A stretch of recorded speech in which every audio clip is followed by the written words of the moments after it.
वो जल जाता है। प्रहलाद जी बाहर आते हैं, हिरण्यकश्यपु देखता है, आश्चर्यचकित हो जाता है, ये कैसे हुआ। अब गुस्से के कारण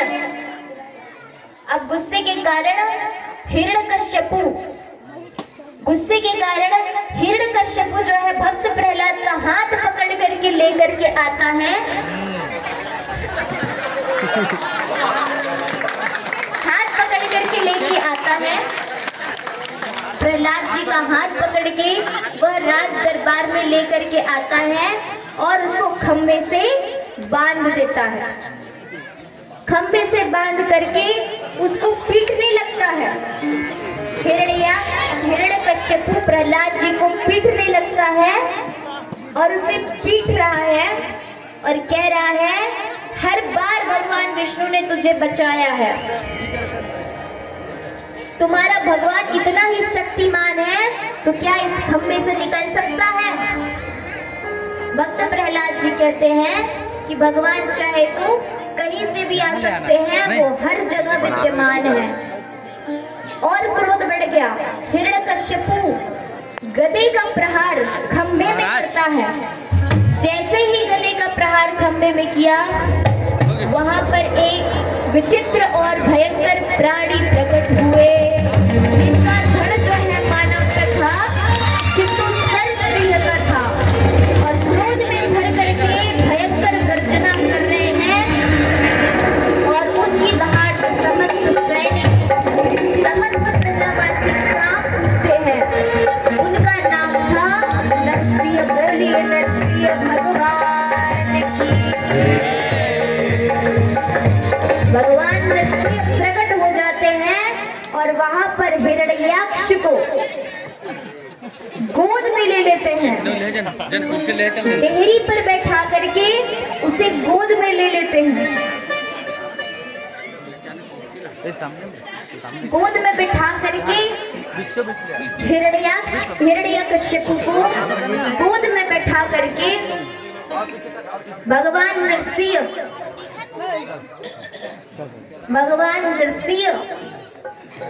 उनको कहते हैं कि तुम्हारा दिया हुआ जो वरदान है वो सफल हो रहा है। ना अभी दिन है ना रात है, ये संध्या काल है, ना अंदर है ना बाहर है, ये बीच दहलीज पर है। मैं ब्रह्मा की सृष्टि से नहीं हूँ, ब्रह्मा मेरे सृष्टि से है। मैं ना नर हूँ ना मैं सिंह हूँ, मैं नरसिंह हूँ। मैंने तेरे लिए अलग महीना पुरुषोत्तम मास बनाया है, जो 12 महीने से अलग है। मैं ना तुझे अस्त्र से मारूंगा ना शस्त्र से मारूंगा, मैं तुझे अपने इस नख से मारूंगा। और ऐसा कहकर नारायण ने बड़े बड़े नख प्रकट किए और कहा कि ना तू भूमि में है ना तू आकाश में है, तू मेरे गोद में है। और ऐसा कहकर के नरसिंह ने हिरण्यकश्यपु की छाती चीर दी।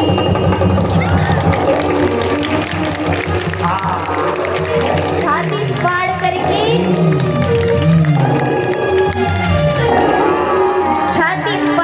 और हिरण्यकश्यपु के प्राणांत हो गए।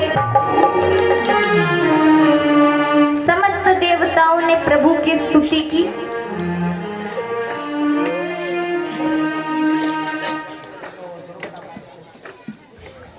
समस्त देवताओं ने मिलकर के प्रभु की स्तुति की।